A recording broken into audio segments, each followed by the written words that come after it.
is a movement towards eliminating the known limitations of the human body. Ooh, ooh, ooh, ah, ah, ah, and stuff like that. Well, actually nothing like that. It's actually to do with improving it, not beating yourself on the chest. Transhumanism could make our lives longer.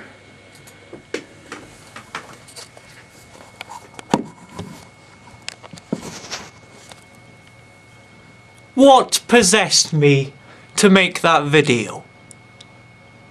What was I thinking? It's so embarrassing I can't even watch it through to see what I said before. I know, I'll make my videos more exciting by doing the worst, most pathetic rip-off of Dendrophilian I've ever seen.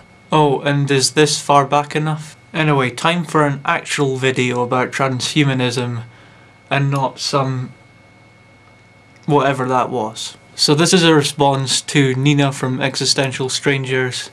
Definitely worth checking out that collab channel. I've only just found it and it's awesome, so well worth a look. But I said in a comment on the transhumanism videos there that, you know, it's something we should approach with caution, but definitely something I support. So the possibilities are that you could modify yourself so that you could fly, you could modify yourself so that you have a longer life, live underwater, you can make yourself stronger, faster, more intelligent, or you can simply vastly change your appearance. And I don't know where I saw this. I think it was through one of the links that Nina posted or something, or it might have even been in her video, but I saw this clip of this blue elephant man sitting on the sofa. Wherever it was, you know, that says it all. That's what you could become if you wanted to. I particularly like the flying because that means you don't need any more, you know, airplanes or helicopters, and, you know, just give yourself the Red Bull gene and you're free. Now, one of the criticisms you're likely to get is going to be from religious people, and, you know, they're going to say something like, oh, you can't change what God intended for you to be. Now, I want to make myself very clear here. If at one point transhumanism becomes possible and, you know, the religious people raise this argument, it should be completely ignored. If they can't prove that their God exists, we don't have to listen to any of their absurd claims that their God wouldn't want us to change who we fundamentally are. I believe there's a word for people like that, something like theoconservatives, people who want, you know, religion to dictate our laws. And that should never ever be the case. Anyone seriously considering this debate will instantly disregard any argument based on religion. But now for the secular arguments. If people go through with transhumanism, what you could get are basically two different kinds of human beings, the transhumans and the ordinary humans who opted not to adopt any transhuman features. And that would cause this divide, which we have to be very careful about, because, you know, if handled in the wrong way, the transhumans and the humans can, you know, insult each other's differences, and you could end up in some kind of war. Because many of us are just not very respectful of, you know, differences. Just imagine a playground setting where before someone was saying something like, big nose, you know. Instead it would be something like, hi, you're a bat boy. Or, well, actually, you know, the bat boys would probably be the ones insulting the normal people. Who'd be saying, hi, you're too afraid to get any transhuman features, or, you know, something like that. So there'd have to be a certain level of awareness so that people would be respectful of these massive differences which go far beyond anything that we're used to dealing with at the moment. And a lot of that we can't handle, so we just have to be careful there. In order to illustrate the next two arguments, I'm going to use an episode of Doctor Who.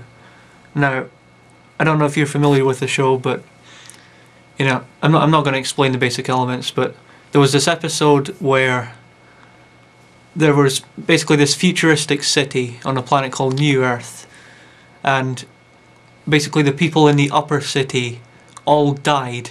They sold these emotion patches where if you put them against your skin, you know, what would happen is your emotion would change, you would be happy, or there's some things that make you forget stuff, and there was this one in particular called Bliss, which just made everyone into this, you know, perfect serene state, and everyone just sat at home and did nothing, and a virus mutated inside the compound and they all died because of it.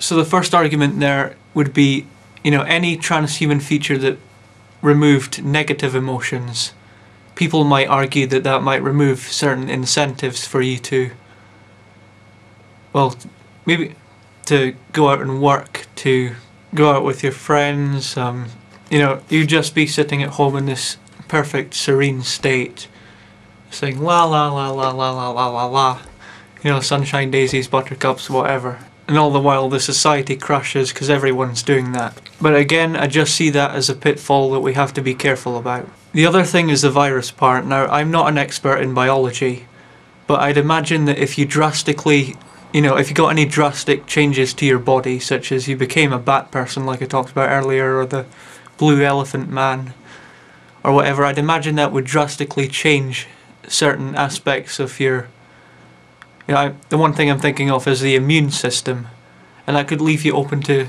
new viruses, you know, viruses that may have been, you know, pitiful before, like the common cold might be fatal.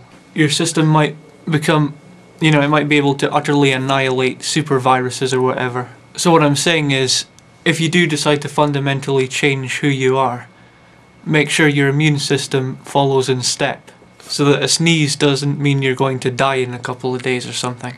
And finally, this argument that if you extended your life it would be boring. I posed a question a while back saying how long would you want to live, you know, if life extension were possible.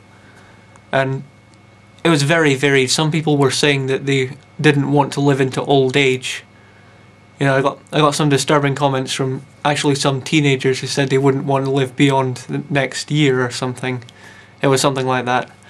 And some people saying that they wanted to live forever. And I'd highly recommend, you know, there were two video responses to that video which I'd highly recommend. Rowan Fortune Wood's video, I believe it was called Boring Reflection on Boredom Vis-a-vis Immortality. It's not boring at all, it's definitely worth a look.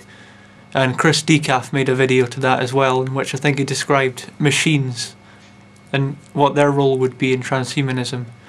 So well worth a look there. But there's so much to do on this planet. You know, 100 years isn't going to cover the tiniest fraction of it. Think about everything there is to learn, everywhere you could possibly want to go.